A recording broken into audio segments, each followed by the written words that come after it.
Muitas empresas brasileiras praticam ações de patrocínio ou investimento social privado. Doações, patrocínios, incentivos fiscais, voluntariado.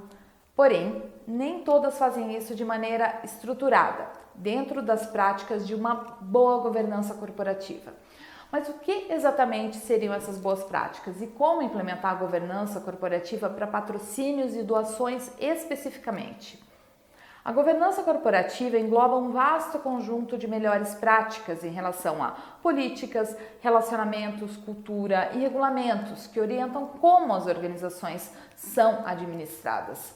É possível sim implementar esses aspectos para a área de patrocínios em todas as etapas que permeiam essa atividade, desde a seleção das ações e projetos que vão ser apoiados, o acompanhamento da execução das ações apoiadas até a prestação de contas recebida.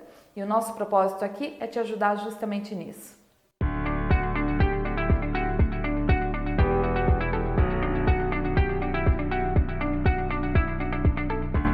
O grande objetivo da governança corporativa é proporcionar a perenidade, a sustentabilidade da organização. Eu não sou especialista nessa área, o que eu estou falando aqui é lugar comum.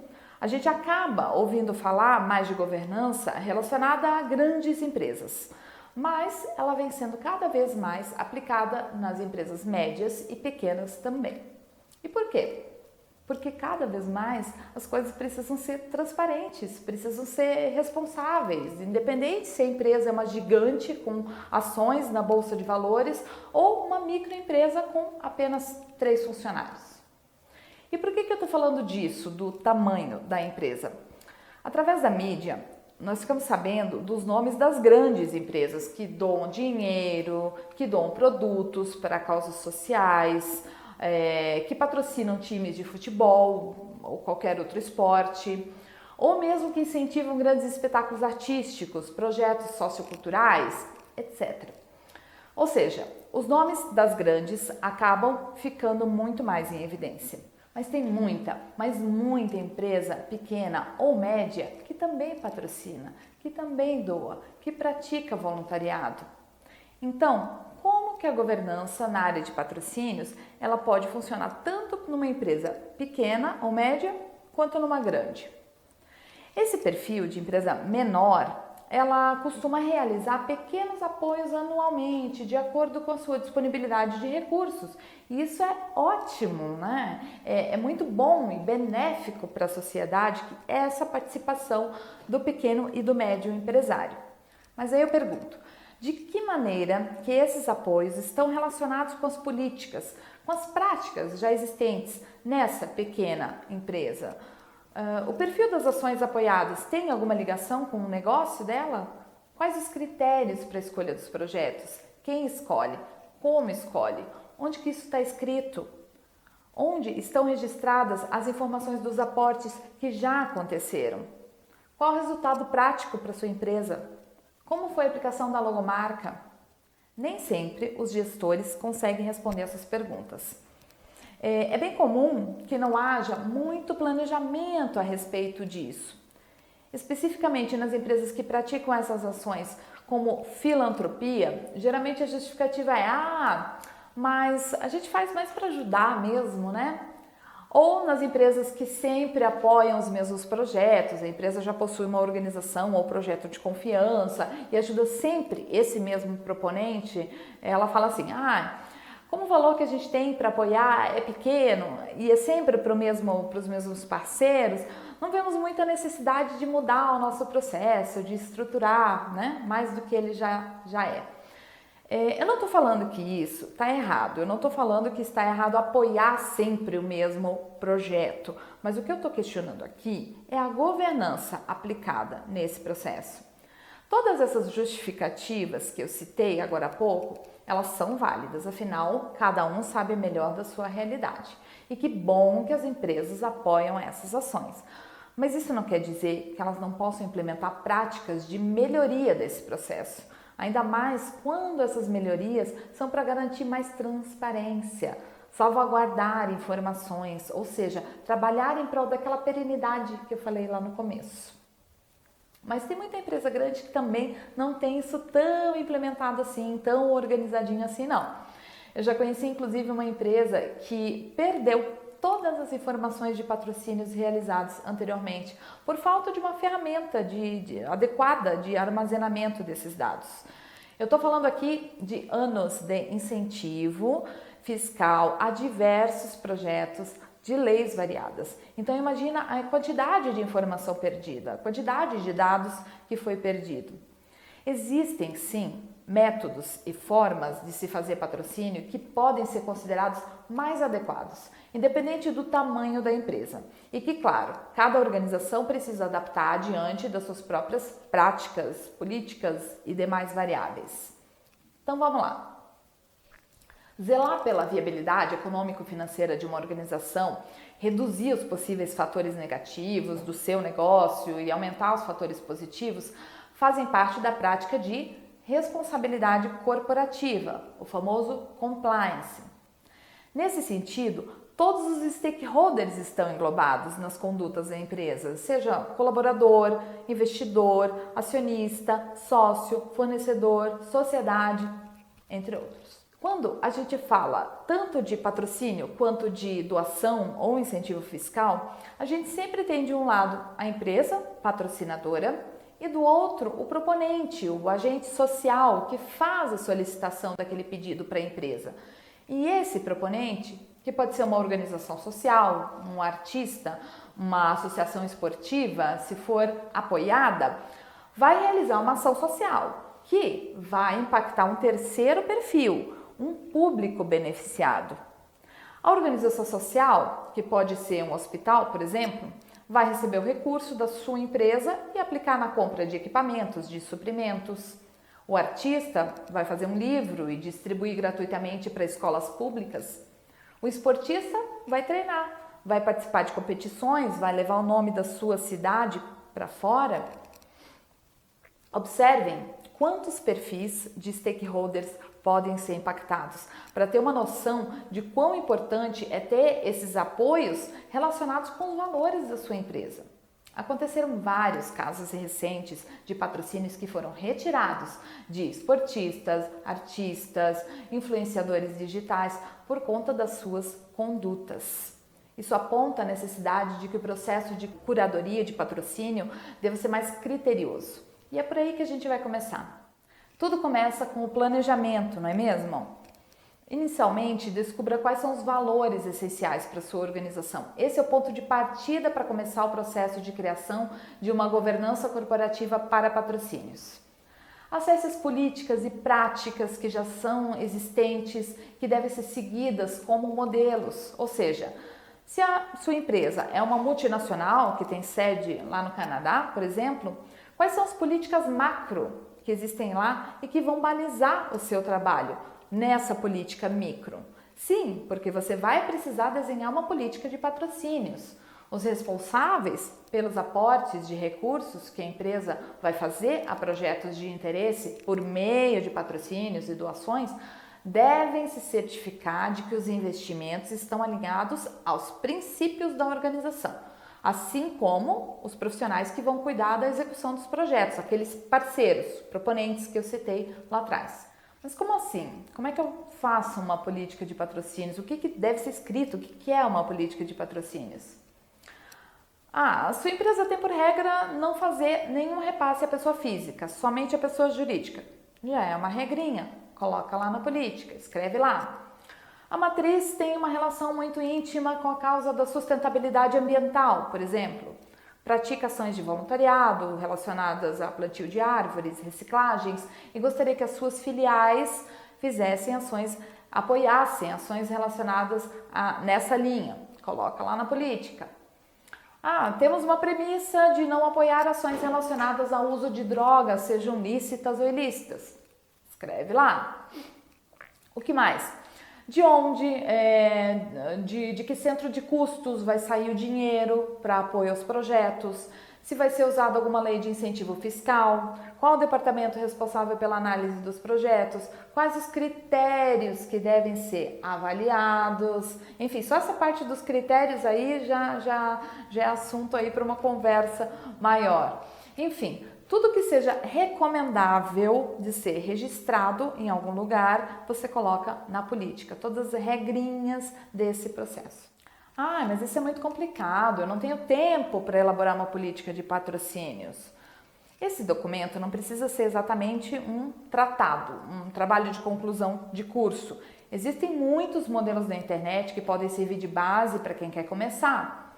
Claro que o ideal é que ele seja construído participativamente por pessoas de diferentes setores da empresa.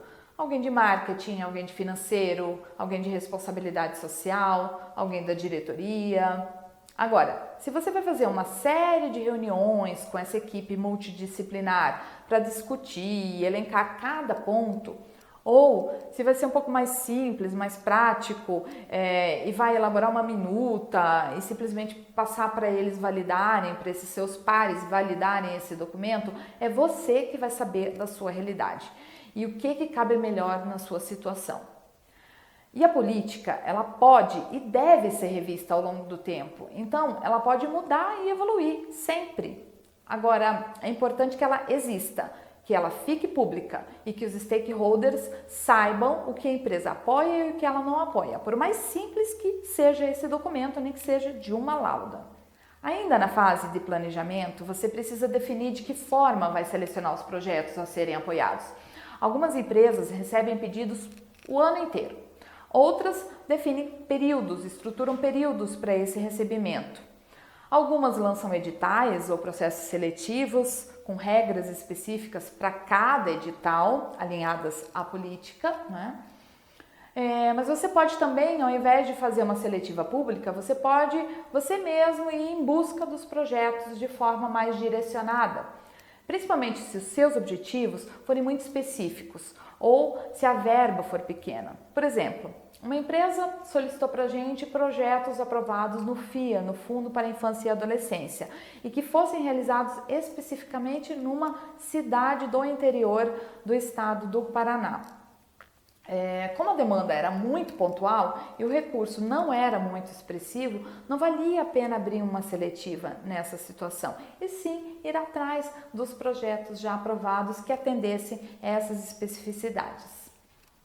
Algumas empresas, principalmente as que fazem patrocínio há algum tempo, recebem os pedidos por e-mails, ofícios, telefonemas, contatos através do SAC, do Serviço de Atendimento ao Consumidor, no site da empresa mesmo. Ou seja, são muito assediadas. Esse é um ponto crítico, na minha opinião. Receber esses pedidos assim, de maneira desformatada, descentralizada, está intimamente relacionado à governança e ao compliance.